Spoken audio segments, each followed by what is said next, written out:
Jai Shri Mataji. Let us all settle down for the center.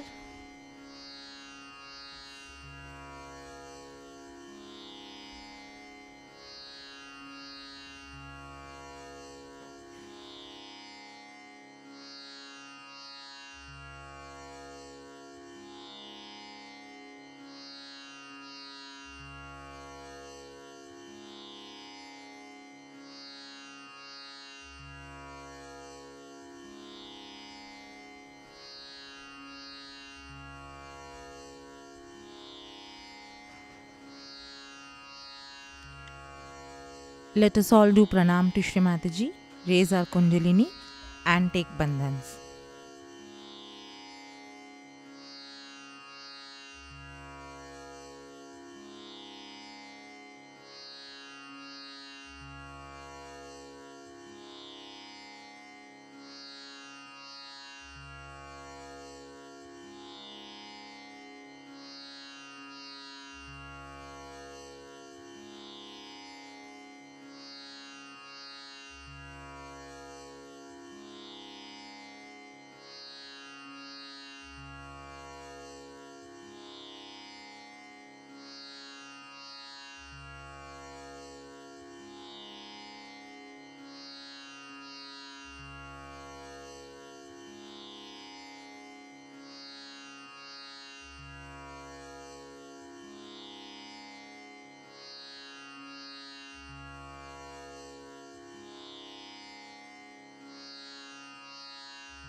Three Maha Mantras and Ganesh Mantra.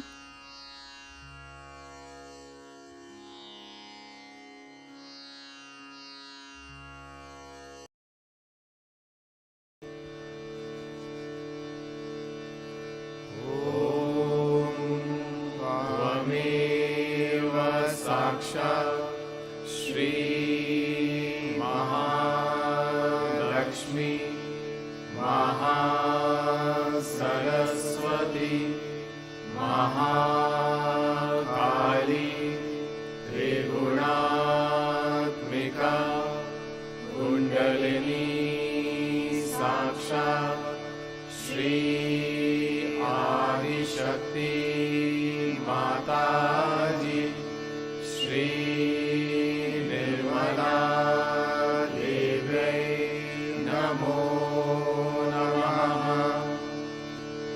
ॐ त्वमेव साक्षात् श्री कल्की साक्षात् श्री आदिशक्ति माता जी श्री निर्मला देव्यै नमो नमः। ॐ त्वमेव साक्षात् श्री कल्की साक्षात् श्री सहस्रार स्वामिनी मोक्षप्रदायिनी माता जी श्री निर्मला देव्यै नमो नमः। ॐ त्वमेव साक्षात् श्री गणेश साक्षात् श्री आदिशक्ति माता जी श्री निर्मला देव्यै नमो नमः।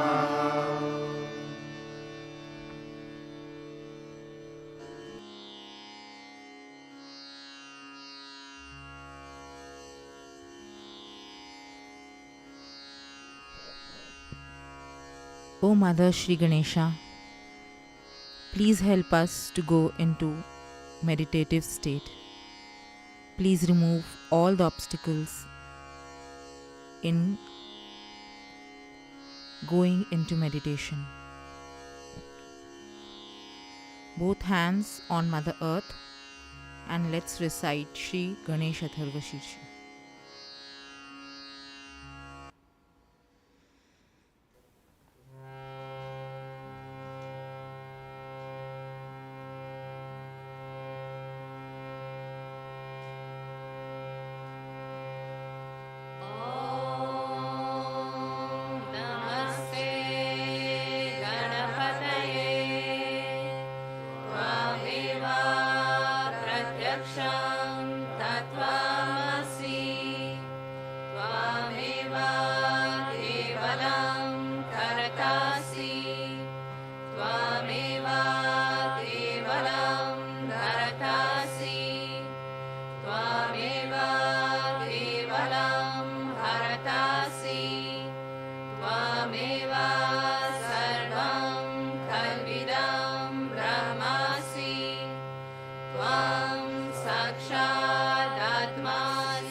सर्वतो मां पाहि पाहि समन्तात् त्वं वाङ्मयस्त्वं चिन्मया त्वम् आनन्दमयस्त्वं ब्रह्ममया त्वं सच्चिदानन्दद्वितीयोऽसि त्वं प्रत्यक्षं ब्रह्मासि त्वं ज्ञानमयो विज्ञानमयोऽसि सर्वं जगदिदं त्वतो जायते सर्वं जगदिदं त्वतस्तिष्ठति सर्वं जगदिदं त्वयि लयमेष्यति सर्वं जगदिदं त्वयि प्रत्येति त्वं भूमिरपो अनलो अनिलो नभः त्वं चत्वारि वाक्पदानि त्वं गुणात्रयातीतः त्वं देहात्रयातीतः त्वं कालात्रयातीतः त्वं मूलाधारस्थितोऽसि नित्यं त्वं शक्तित्रयात्मकः त्वं योगिनो जयन्ति नित्यं त्वं ब्रह्मा स्वं विष्णु स्वं रुद्रा स्वम् इन्द्रा स्वम् अग्नि स्वं वायु स्वं सूर्या स्वं चन्द्रमा स्वं ब्रह्मा भूर्भुवः स्वरों गणादीं पूर्वमुच्चार्य वर्णादीं तदनन्तरम् अनुस्वारः परातरः अर्धेन्दुलसितं तारेण रुद्धम् एतत्तवमनुस्वरूपं गकारः पूर्वारूपम् आकारो मध्यमारूपम् अनुस्वाराश्चान्त्यारूपम् बिन्दुरुदरारूपम्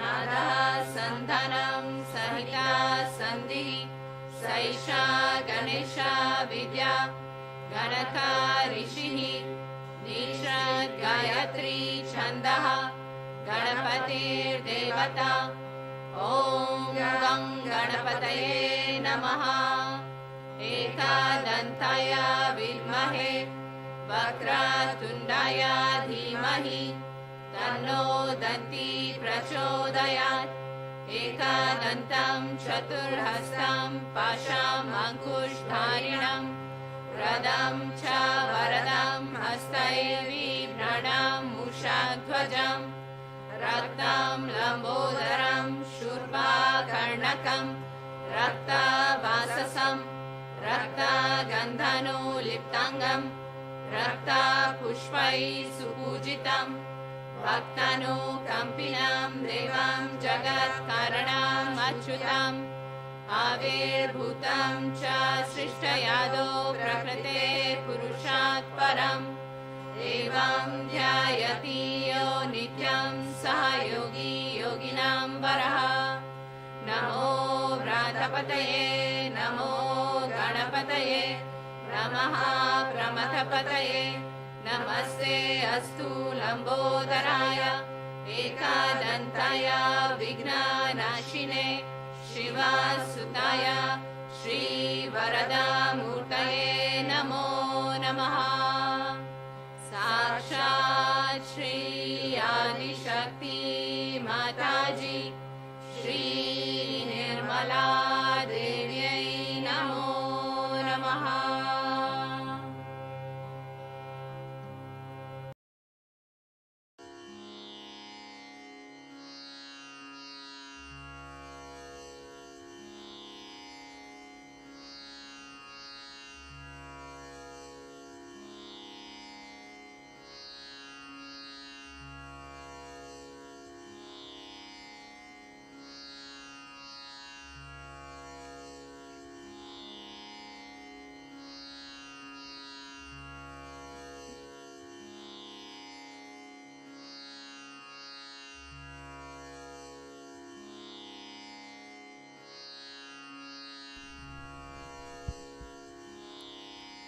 Let's keep both our hands on our lap.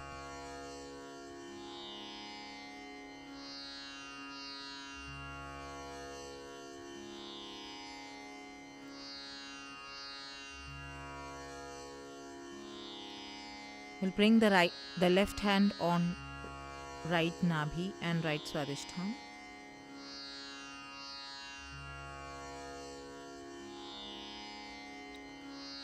Mother, please come in our attention.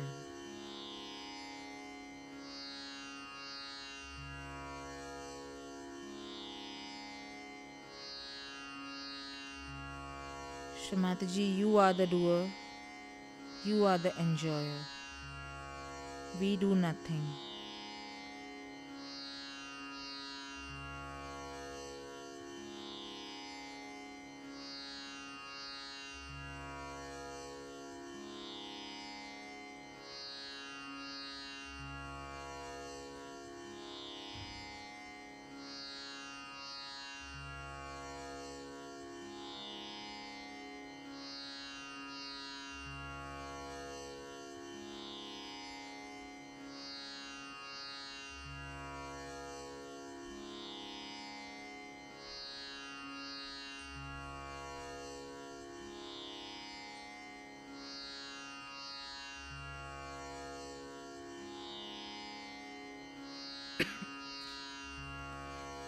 Let's bring the left hand back and the right hand on the Guru Tattva, the Bhavsagar or the void.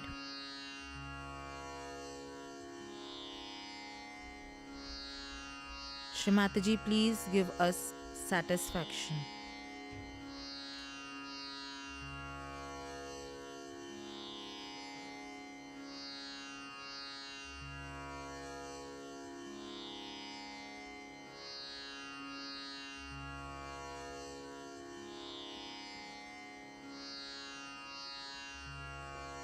Please awaken the principles of Dharma within us.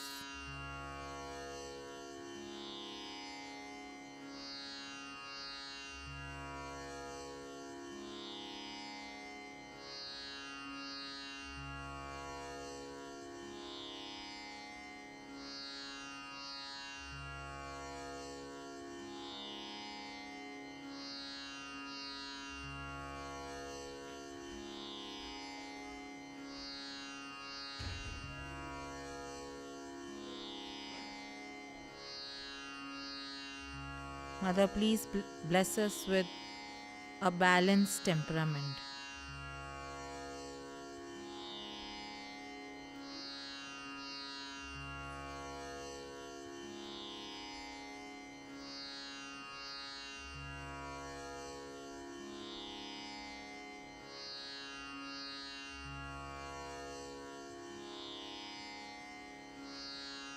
Shri Mataji, please awaken the Guru-disciple principle within us.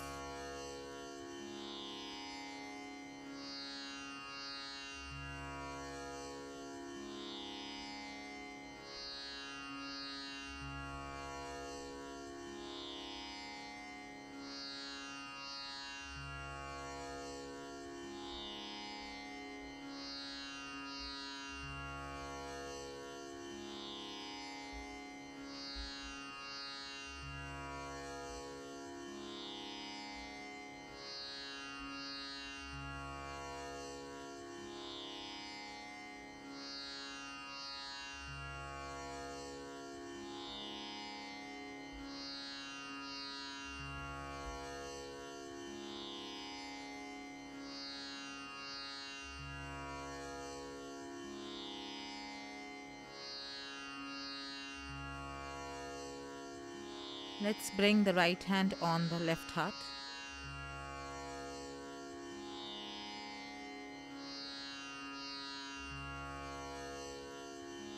Mother, by your grace, we are a pure spirit.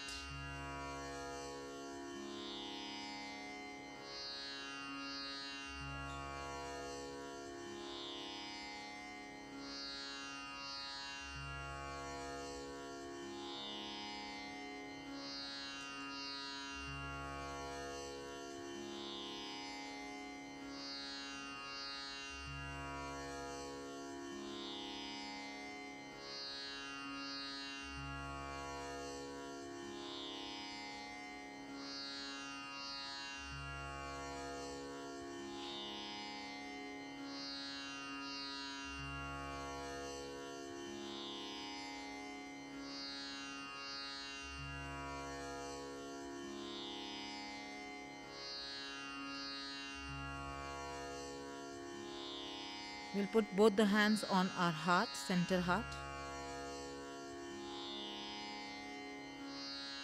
Mother, please come in our heart.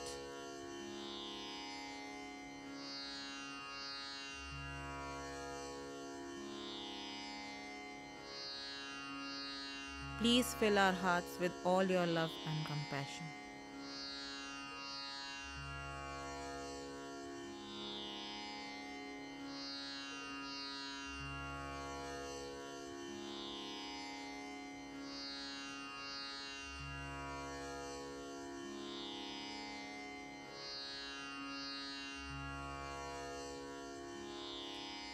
Please remove all the fears that we have and protect us, provide us your security.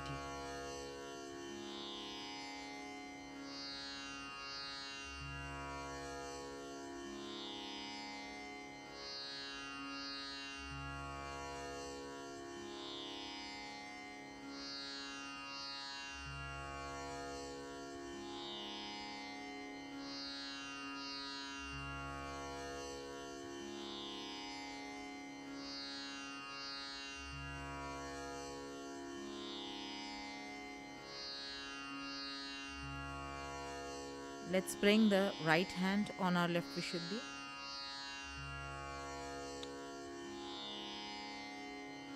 Mother, by your grace, we are not guilty. We are not guilty at all.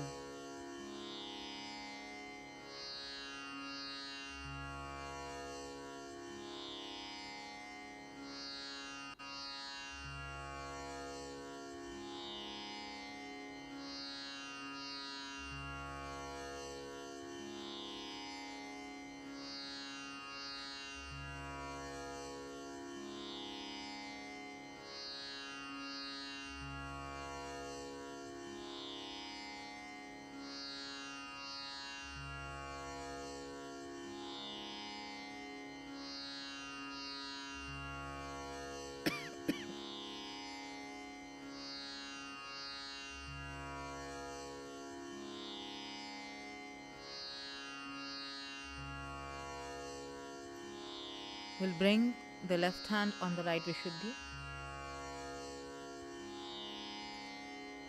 Mother, verily you are the sweetness within us. You are the sweetness in our thoughts, in our words, in our behavior.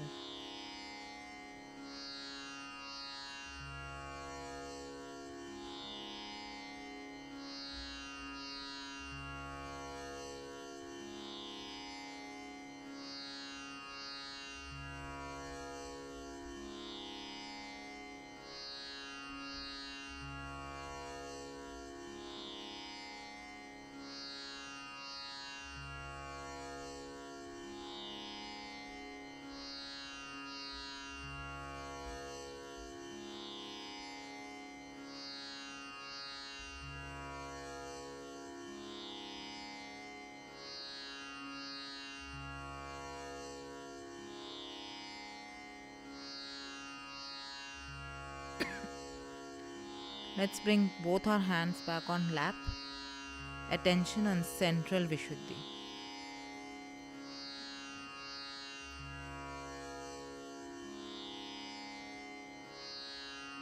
Mother, please awaken our central Vishuddhi.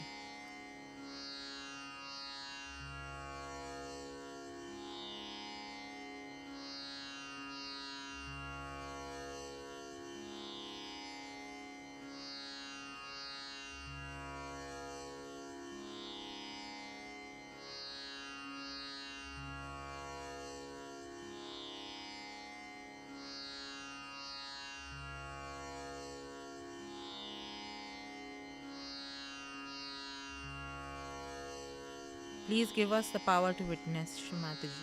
Please awaken our central Vishuddhi.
Let's bring the left hand on the top of the left ear and take Shri Mahat Ahankara mantra. Om Tvameva Sakshat Shri Mahat Ahankara Sakshat Shri Adi Shakti Mataji Shri Nirmala Devyai Namo Namaha.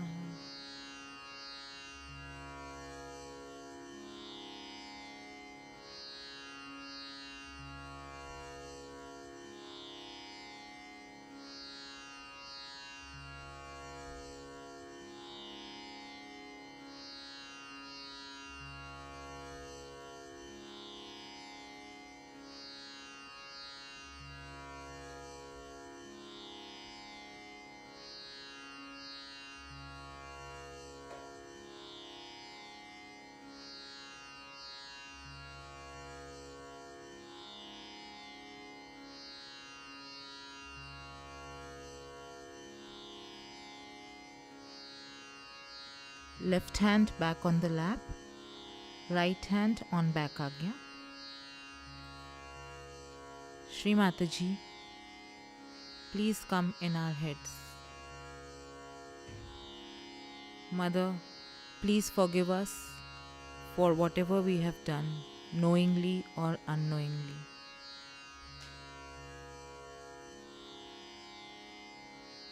In present or in the past, please forgive us.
Right hand back on the lap.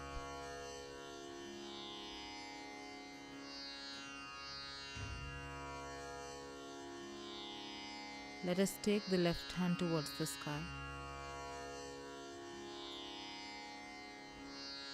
Mother, please remove all the excessive heat from our right side.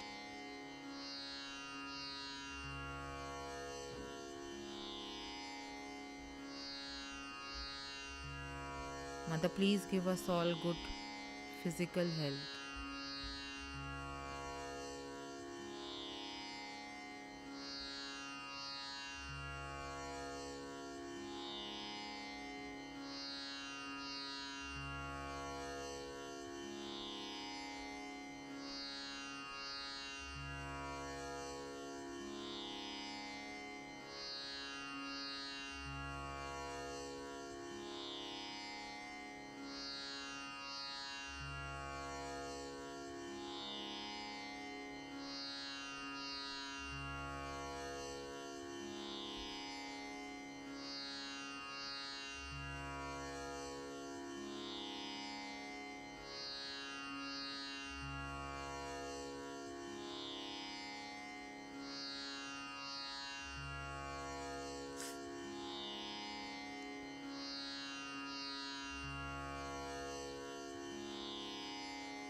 Let's bring the left hand back.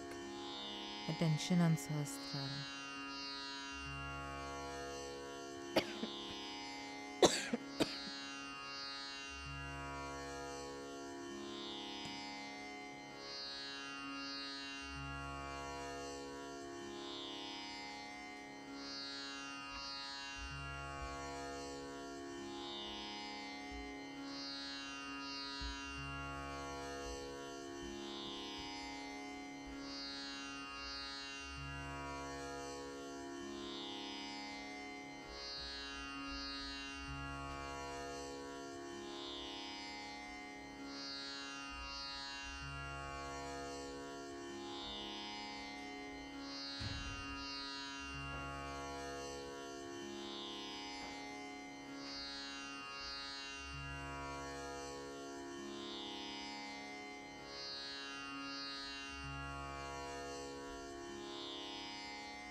Let's welcome Shri Mataji.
Today we have assembled here to do Sri Buddha Puja.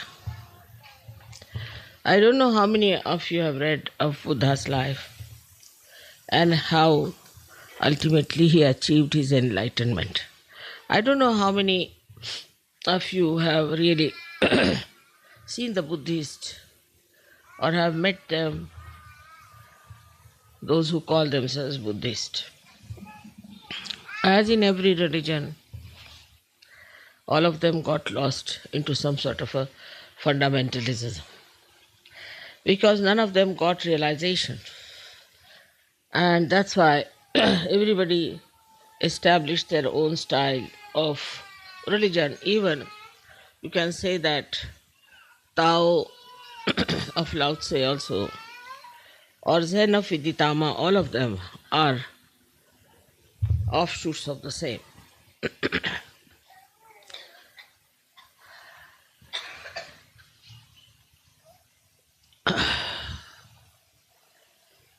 You have to see how he first felt that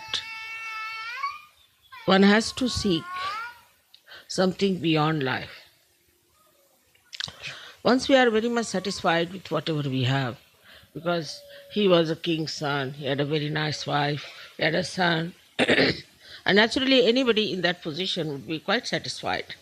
But he saw a very sick man one day, he saw a beggar, and also he saw a dead man. And everybody crying for that dead person. He couldn't understand how this misery has come.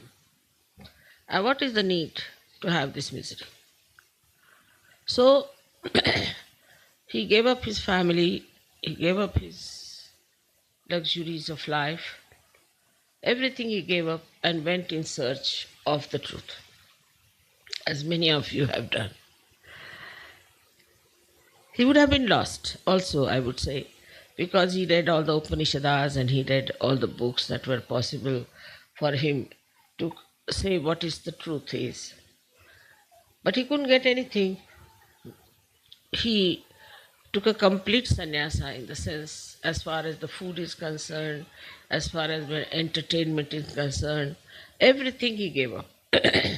And ultimately, he was lying under a banyan tree, and suddenly the Adishakti gave him realization, because he was so true and was one of the one marked for a special place in the Virata. He had to achieve that. Of course, I need not tell you about his previous lives. Perhaps in so many of my lectures I have already talked about it. What was his previous life and how he achieved his own enlightenment about himself. But what we have to see from his life is that he discovered and he found out that want is the reason, the desire is the reason of all the miseries. But he didn't know what was the real want, what was the pure want, what was the pure desire. And that's how he could not explain to people that they have to take to their awakening through their Kundalini. As he had followed such a ascetic life, that became the code for the Buddhist. The other day I was reading about Buddha when I was in Thailand, and I was surprised that the bhikkhus, the bhikkhu is actually Sanskrit, it means bhukshuk, is the one who asks for alms, or a beggar we can call it, but religious beggar. So he used to carry thousands of people with him, at least minimum of 1,000, bare feet, without any provision for food, without any arrangements for stay, nothing. And they were supposed to shave off their heads completely.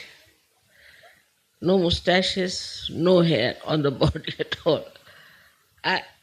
Moreover, they were supposed to wear only one dress. One long dress they had to tie up like this and cover themselves. Whether it was cold season or it was a warm season, whatever it was, they were not allowed to sing or to dance or to entertain themselves by anything. And food was just collected from the village, whatever they visited, whatever they got, very minimum, whatever they got,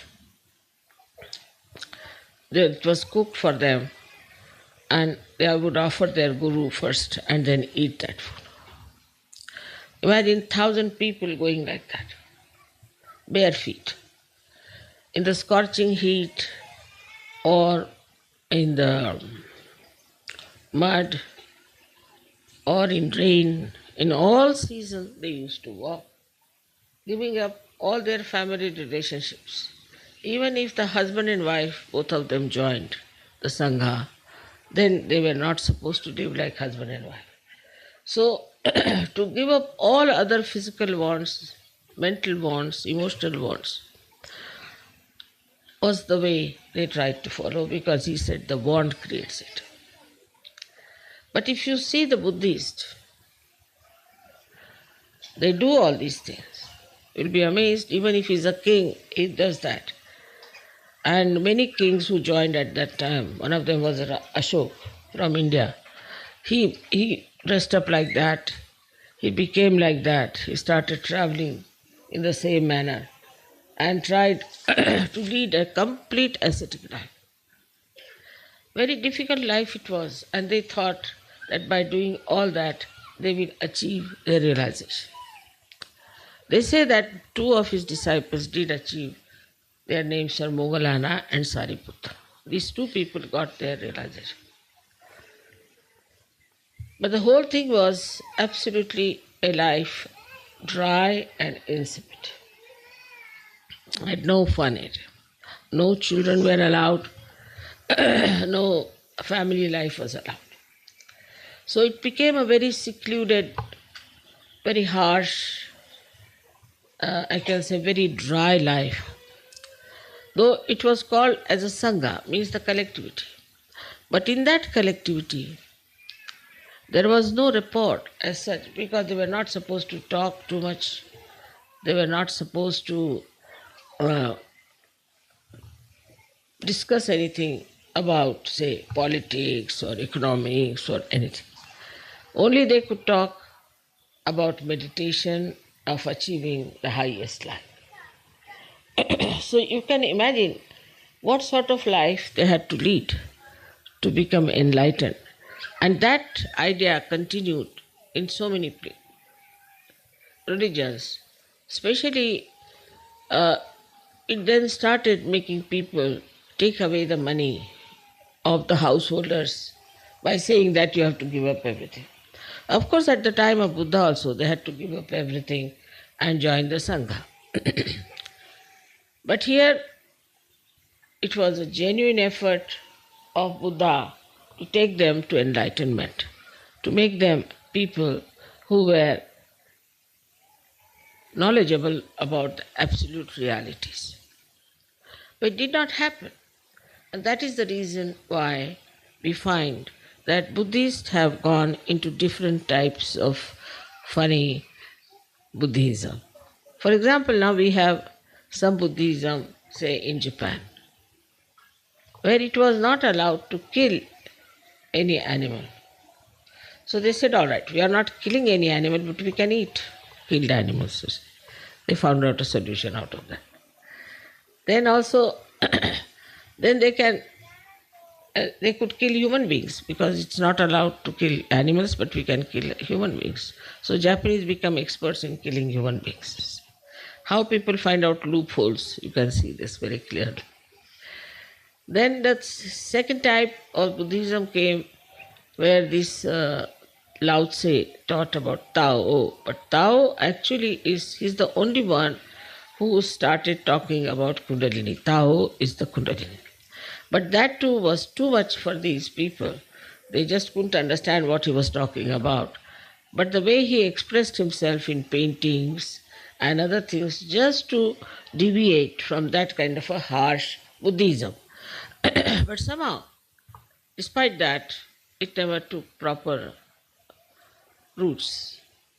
And I have met people who follow Tao, and I absolutely don't understand how these people are following the path of Kundalini. There's a river called Yangtze by which, when you travel, you find variety of things. After every 5 minutes, the scene changes, all the beautiful mountains take another form, and you have lots of waterfalls, and it's very interesting. That is the Kundalini. Tao is that river. But it said that you should not divert your attention to these temptations which are outside. You should see them, but move. And that is what is Tao, which he brought in. But they got lost because they started painting all those things and doing all kinds of more into art. Basically, Buddha never thought of any art. He never wanted to have any art, and he didn't want to do anything with art. He said, but only thing is that you have to introspect and go within and deep down and find out what is the absolute truth. So the whole thing started deviating like this. Then this Zen system was the same as mixed up with Kundalini, which Viditama, one of his great disciples, who started in Japan. Now, the Zen system is that they used to put, I sometimes hit also on the back of the, what you call the spinal cord, on the chakras, and they would try to raise the Kundalini. All kinds of horrible things. In the Zen system, they developed very harsh methods of raising the Kundalini. It went to such a limit that I have met people who have broken their spinal cords. Then Kundalini will never rise in any case if the spinal cord. Please pay attention here. One lady walks out, then attention goes out. If your attention is so poor, please pay attention here. Do you understand that? If one person walks out, your attention should not go. And please don't come inside to disturb. You see, the trouble is we must understand that our attention has to be steady. any lady walks out, if your attention moves out, then understand that you have to meditate more. Please keep the attention. So now, then this Viditama Zen also took a very different form. I met with the head of the Viditama Zen system, and I was surprised because they called me because he was very sick. So they said, "Mother, please help him to cure." But I found he was not at all a realized soul and did not know a word about Kundalini. So I said, "How are you the head? How is it that you have become the head when you do not know the meaning of Kundalini?" So he said, "What is Kundalini?" He couldn't understand anything. I said, "What is Zen?" "Zen is to meditate, dhyan." I said, "All right. Well, what about it?" Yes, there is. I mean, so confused even. Then I asked him, "You are not a realized soul. Then how is it you are the head?" He said, "We never had any realized soul for now ages. Only for 6 centuries we had some Kashyapas, they called them Kashyapas. And after that we had no realized souls at all." So just think under what circumstances you got your realization. Without sacrificing anything, without giving up anything, without working out any one of these tapasyas, penances, because Buddha is a tapa. These 3 deities on your Agya Chakra, Christ, Mahavira and Buddha, 3 of them are tapa. Tapa means penance. You have to do penance. And penance now in Sahaja Yoga doesn't mean that you give up your wife or give up your husband, give up your children, give up your family. But here tapa means meditation. And for meditation you must know when to get up. That should be the most important thing for a Sahaja Yogi. The rest of the things automatically will work out. And you'll understand. To grow your depth, you have to meditate. It's an absolutely simple thing. You don't have to shave your head. You don't have to starve yourself. You don't have to walk bare feet. You can sing, you can dance. You can entertain yourself with music. You're not even allowed to see a drama or a play or anything like that. So many things. If you see the list, you'll go really crazy. How could people exist? But there were 1,000 people with him who were traveling with him. And they became so poor, they were just wearing rags. Ultimately, a big trader was passing by and he saw them and he thought, what poor people, these are just beggars. God knows they are lepers or what are they. And he had a great feeding for them and he gave them some food to eat and everything. And still he did not know that it was Tathagata, means it was Buddha who was going. So the Buddha's main thing, Buddha itself means Bodh, from Bodh. And the Bodh means to know the reality on your central nervous system is the Bodh. You all have become now Buddhas without giving up anything, because whatever he gave up was all nonsense. It was a myth. If it was a myth, what's the use of giving up the myth? What does it matter if you listen to music? What does it matter if you dance? It doesn't matter at all. But these ideas went so deep into these people that you really feel such pity and such compassion that look at them, where are they getting lost? They don't eat their food, they have their food only once in a while and they are starving. They look like really worse than TB patients. But while you people look like really roses, beautifully, all of you are enjoying life and everything is there. But still one has to know that we have to have that principle of Buddha within ourselves. And what is that principle of Buddha? Is that we have to do tapa. Tapa doesn't mean I don't say you starve yourself. But also if you have too much interest in food, it's better to take too little fasting. I never said that you should not enjoy music. Never, no question. You should. But then you should enjoy music which is for your emancipation, for your awakening, for your ascent. I don't say don't do, because yourself now you are a Buddha.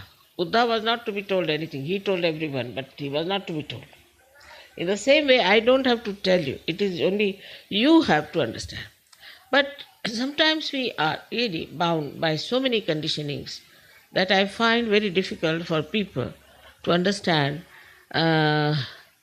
what is the spirit. Spirit is boundless. It is a free expression of God's love. So when it comes to the free expression of God's love, the compassion, the love, then one has to understand, do we do that or not? Even now there are many conditionings which are still working in us. For example, some of you are like this, that I belong to this nationality, to that nationality, I am this, I am that. We are very proud of that. We cannot mix up with other people. We are too high for the other people, or something like that. You are now become a universal being. So how can you have these stupid limitations which are mythical again? So one must see, introspect and find out if we are having... What's the matter with her? Take her away. Also with your children you must see, very important how they behave. If they are aggressive or how they behave is very important, because they are also Buddhas, they are also realized souls, but they have certain conditionings in them and they are behaving according to those conditionings. Now, as it is, you can see there is light within us. What happens? That we start seeing what's wrong with us and we just drop it out. But even when you see that, if you cannot drop it out, then must know that you need more of power. Then you must learn how to raise your Kundalini, how to be connected with the divine power all the time, so that you are in thoughtless awareness and that you grow within yourself in a depth. I find the conditioning that is very much lurking still is my and mine still in Sahaja Yogis. Like before this, what I had heard about, say, English or all Western people, because I am talking to the Western people here, that they didn't care for their family, their wives, their children. Every third day they were divorcing, or fourth day they are running off with some other husbands or something like that. Now I find they stick like glue. Wife becomes very important, husband becomes very important, my house becomes very important, my children become very important. And first they were not interested in children, now they are sticking on to children like as if with some glue. It's impossible for them to tell that, see, children belong to the Sangha, to the collectivity. You don't think this is your child. Once you start thinking like that, then you are limiting yourself and getting into problems. The country-wise also, the problems are reducing very much, I should say. Also, we don't like to be racist. I know people hate those who are racist. They want racialism to go away. As in India, I've seen Sahaja Yogis want all the caste system must go away, because these are self-destructive. So we start seeing in ourselves what is self-destructive, what will destroy me, then what will destroy my family, then what will destroy my country, and what will destroy the whole world. All these ventures which are just the opposite of your constructive life, you start seeing, you see your derailment, you see you are going towards destruction, and you can stop it. And that is very important, only possible if you try to introspect yourself and meditate and see, have I got this quality? Some of them are very proud of their certain temperaments. Like, I am like this, what to do, mother, I am like this. No more. Now all your beautiful qualities have been awakened by your Kundalini. shows that nothing was dead, nothing was finished. They were all there intact. And when the Kundalini started rising, she just awakened all those beautiful qualities. Apart from that, in the Guru Puja, I'll tell you what all has happened. Of course, you must have seen in Sastar Puja, I told you about yourself, that what you have achieved, you have no idea as to what powers you have got. But in Guru Puja, I'll definitely tell you what is the thing that is Sahaja Yoga. It's one of the most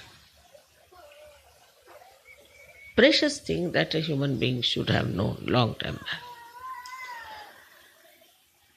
It is not only talking about God. It is not only saying there's divinity within you, but the effectiveness of that.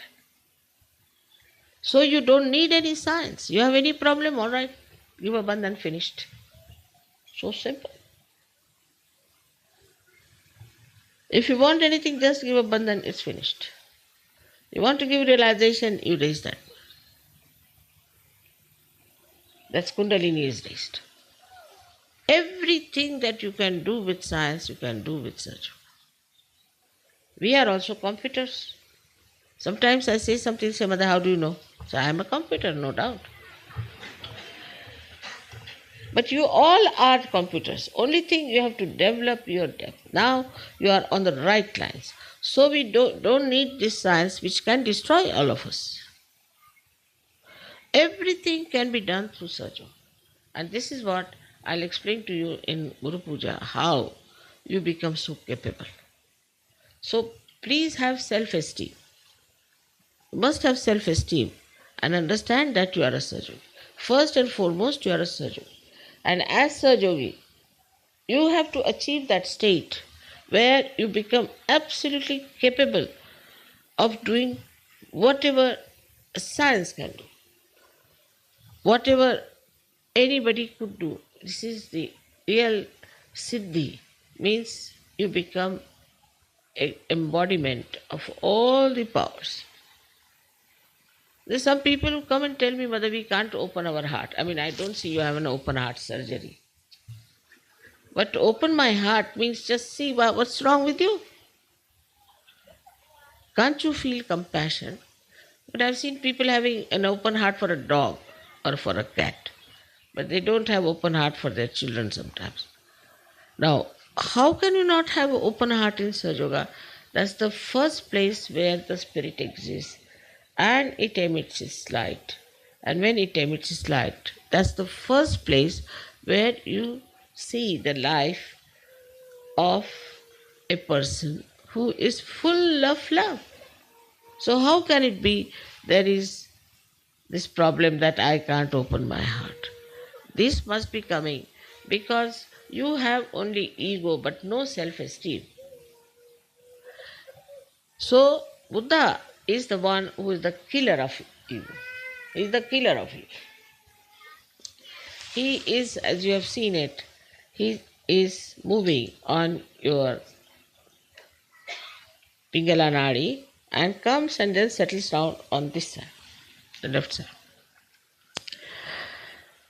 He is the one who is the controller of our ego, and how he has tried to compensate this right side. First of all, you must have seen the laughing Buddha. He is very fat, and a person whose right side is very thin. He is never laughing, never smiles even. Even if you tickle, he may not. So, they have shown Buddha as a person. He'll have many children sitting on his stomach all over his body and everywhere, and he'll be laughing. So just see how they have shown the compensation of Buddha, the one who is the controller of our right side. So how he controls our right side, just laughs out of it. He makes fun of himself, he makes fun of everything. Anything they see, for example now, as he said, don't see any drama. Alright.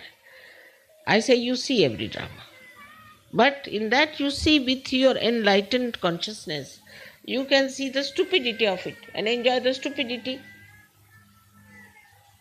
For example, this Elizabeth lady was married 8 times or something, 9th. I don't know how many times she was married. I've lost count. So these stupid people went there, 3,000-4,000.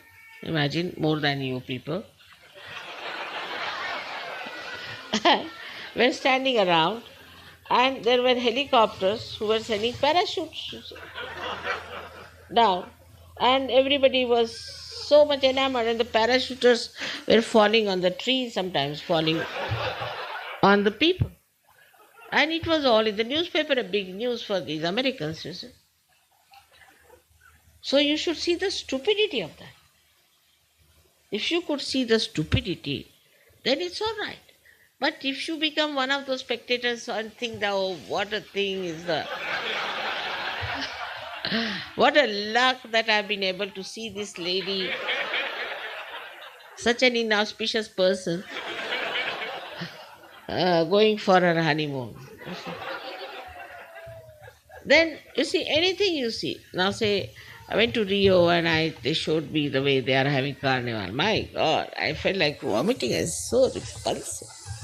So, how you react to things depends on your attention. Buddha Chitta means the one which is enlightened attention. How you react. Of course, if it is something divine, then you have a rapt attention. Absolutely. You won't put your attention here. To you, it does not matter whatever may happen in the whole world. A complete attention on that. But if it is something stupid, you can see the essence of it. If it is something humorous, you can see the essence of it. So what happens with that attention? That you see to the essence of the whole thing, related to reality. Compared to reality, it is stupid. In the light of reality, it is stupid.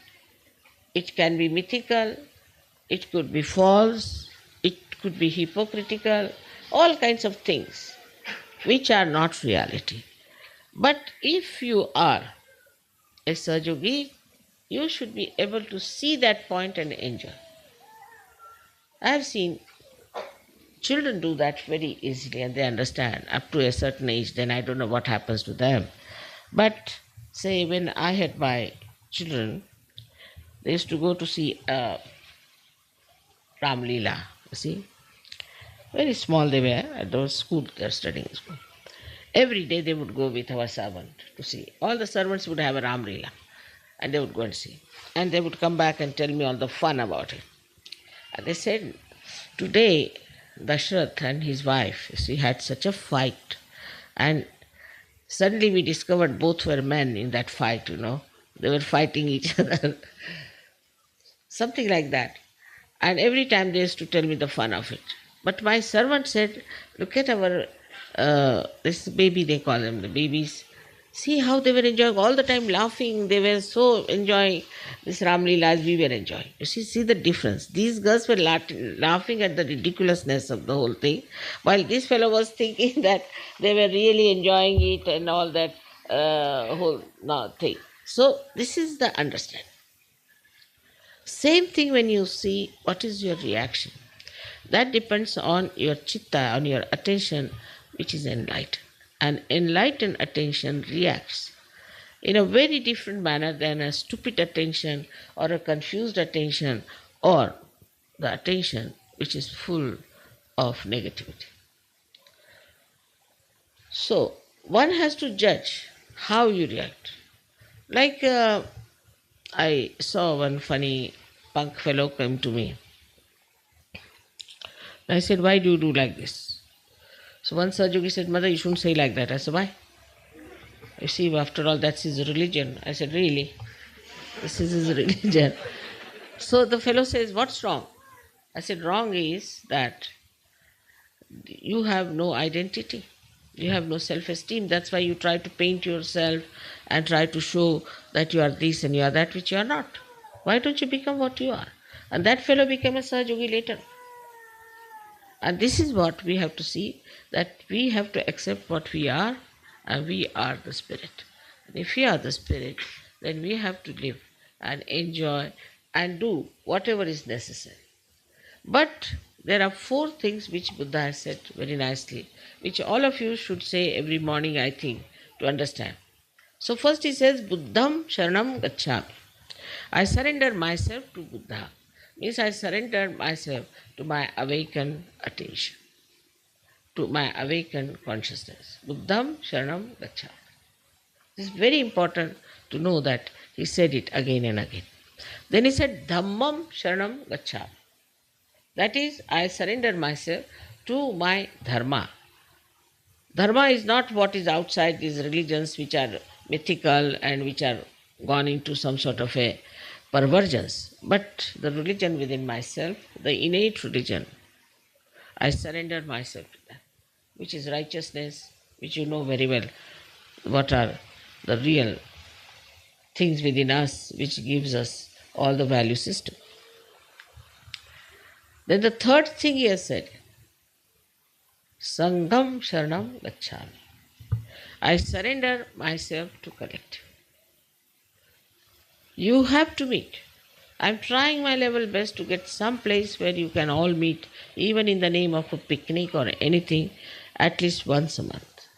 Sangham Sharanam Gacchami is very important, because then you know that you are part and parcel of the whole, that a microcosm has become the macrocosm, that you are a part and parcel of the Virat, that you become aware of it.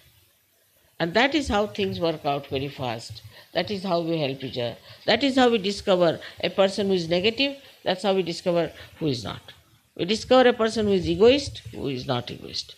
That's how we discover the people who are not at all Sahajogis, claim themselves to be Sahajogis, and we just give them up. You understand? Without coming to the collective, without being collective, you can never understand the value of collectivity. It is so great. It gives you so many powers. It gives you so much satisfaction and joy that one must in Sahaja Yoga first pay attention to collectivity. Even supposing there's something missing, doesn't matter. You just become collective. While coming to collective, you don't have to criticize others. You don't have to call names of others. You don't find faults with them. But you introspect yourself and know that why, when everybody is enjoying themselves, why am I the one sitting down and trying to find faults? Must be something wrong with it. If you can just pay attention to yourself as far as the defects are concerned, then I am sure you will become much more collective than when you start seeing the defects in other people. And no use seeing. Supposing I have a spot on my sari, I better clean it. But if you have a spot on your sari, what's the use of looking at it? I cannot clean it. You have to do it yourself. It's a simple thing. It's a very practical thing.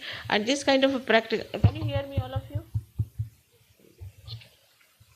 Such a practical thing has to be done to understand that Sahaja Yoga is the most practical. Is the most practical because it is absolute reality. So with all these powers, with all these understandings, with all this compassionate love, you have to be sure about yourself and know that you are all the time protected, guided, looked after, nourished, and helped to grow by this divine power which is all pervading. May God bless you all.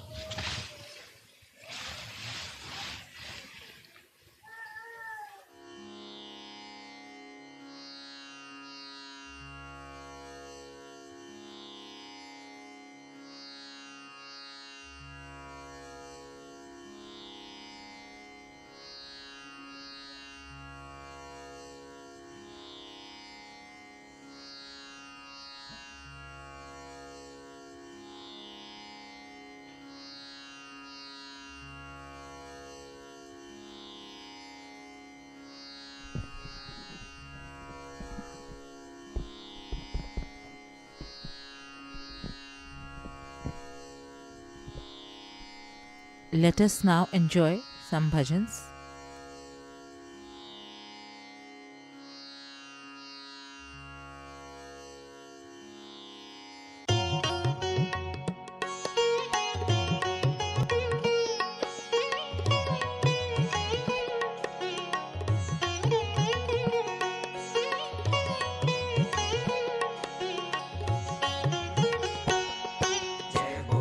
Shri Ganesha जय बोलो श्री गणेशा जय बोलो श्री गणेशा शंकर सूत गणेशा गौरी तनय श्री गणेशा जय बोलो श्री गणेशा जय बोलो श्री गणेशा जय बोलो श्री गणेशा शंकर सूत गणेशा गौरी तनय श्री गणेशा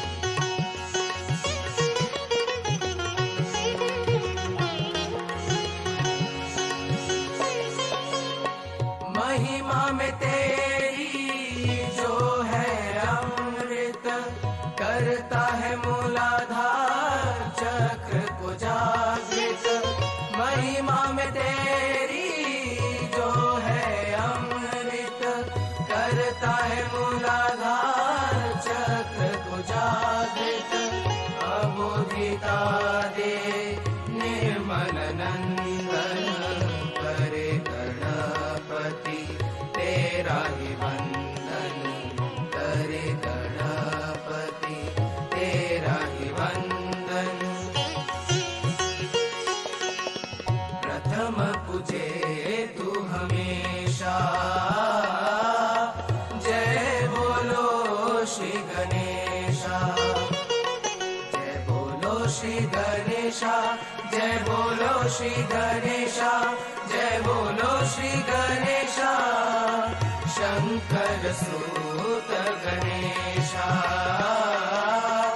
गौरी तनय श्री गणेशा जय बोलो श्री गणेशा जय बोलो श्री गणेशा जय बोलो श्री गणेशा शंकर सूत गणेशा गौरी तनय श्री गणेशा निर्मल पुत्र गणेशा निर्मल पुत्र गणेशा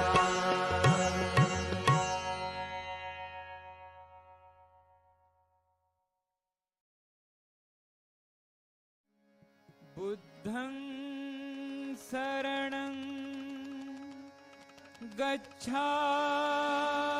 गच्छामि धम्मं शरणं गच्छामि संघं शरणं गच्छामि श्रीमा शरणं गच्छामि श्रीमा शरणं गच्छामि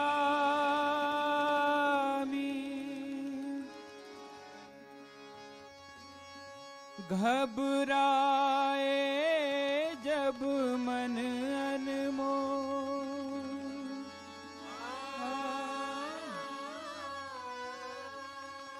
हृदय हो उठे डावाडो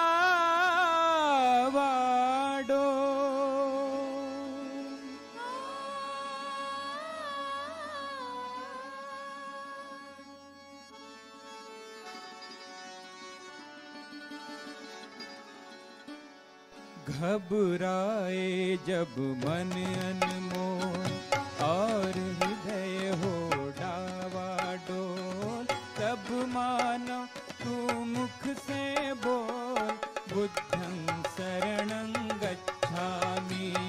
तब मानो तू मुख से बोल, बुद्धं शरणं गच्छामि, बुद्धं शरणं गच्छामि, धम्मं शरणं गच्छामि, संघं शरणं गच्छामि, श्रीमा शरणं गच्छामि।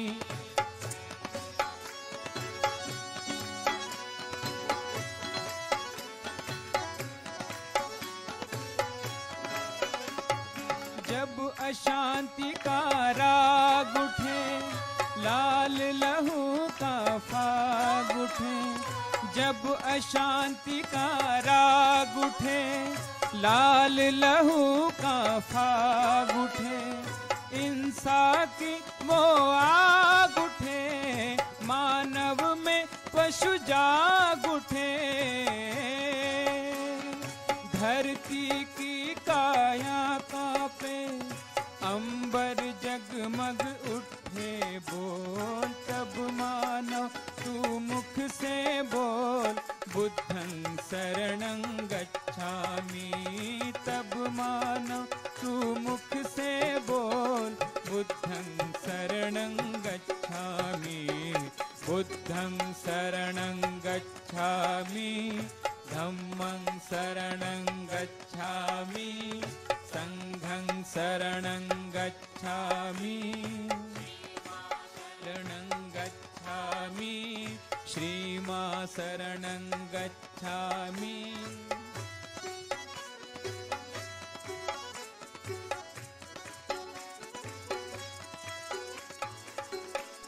जब दुनिया से प्यार उठे,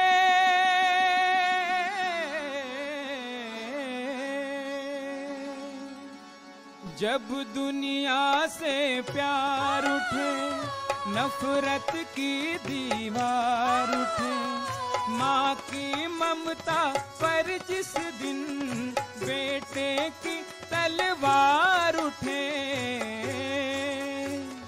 धरती की काया कांपे, अंबर जगमग उठे बोल। तब मानो तू मुख से बोल, बुद्धं शरणं गच्छामि। तब मानो तू मुख से बोल, बुद्धं शरणं गच्छामि, बुद्धं शरणं गच्छामि, धम्मं शरणं गच्छामि, संघं शरणं गच्छामि, श्रीमा शरणं गच्छामि, श्रीमा शरणं गच्छामि।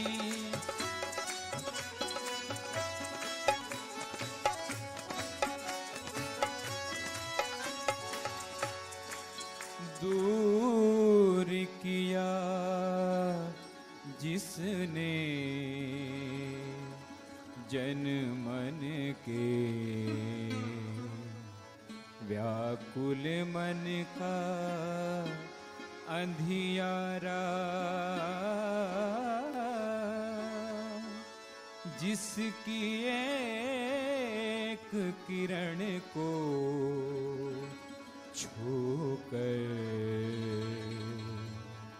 चमक उठाए जग सारा।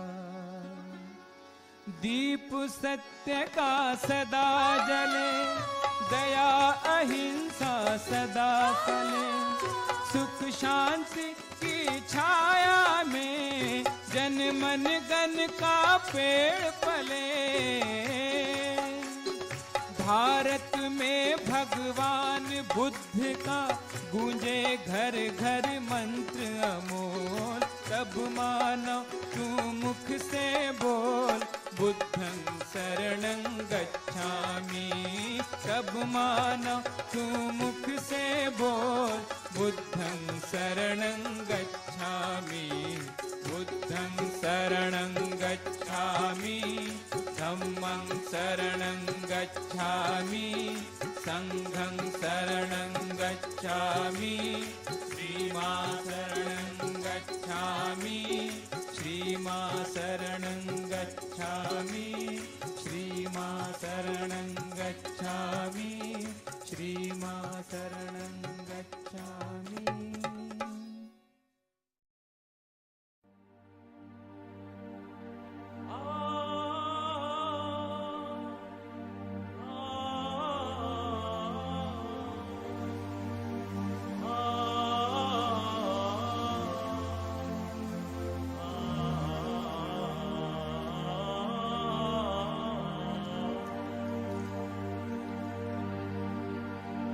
Amen.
We were stuck inside a dark pit, didn't know what was beyond. You gave us your hand and said, take it. Those who believed, we held on. Mother, mother,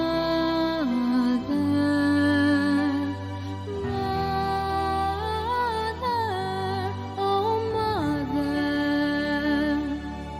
mother, it's a blessing to be together singing. As a family we sing your praise, sitting in the comfort of your grace, sitting in the comfort of your grace. You secure us, we feel no fear. Doesn't matter where we are. You make us complete, now it's all clear. You will never be too far, mother, mother, mother, oh mother, mother, it's a blessing to be together singing. As a family we sing your praise, sitting in the comfort of your grace, sitting in the comfort of your grace. You've given us all that we need. Now we need to rescue all. World peace starts with inner peace. We have to bring them here beyond. Mother, mother, mother, oh mother, mother, it's a blessing to be together singing. As a family we sing your praise, sitting in the comfort of your grace, sitting in the comfort of your grace. Hands together for your holy face, sitting in the comfort of your grace.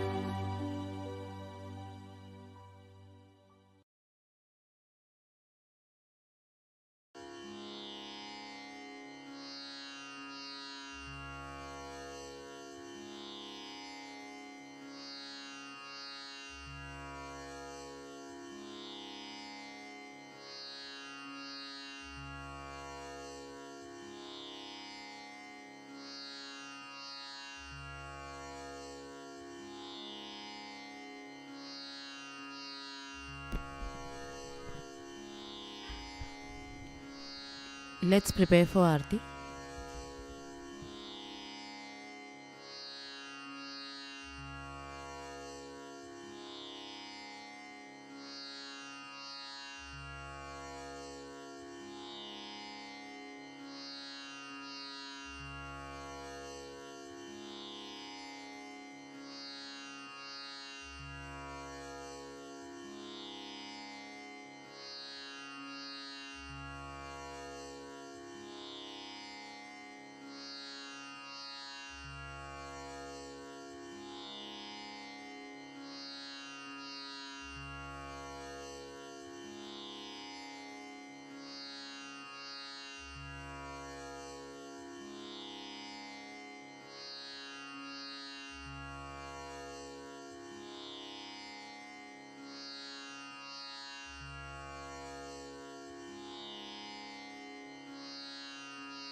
Shri Mataji, we all thank you for all your guidance, love and blessings. Please forgive us for all our mistakes. Let us all bow down to Mother, raise our Kundalini and take Bandhan.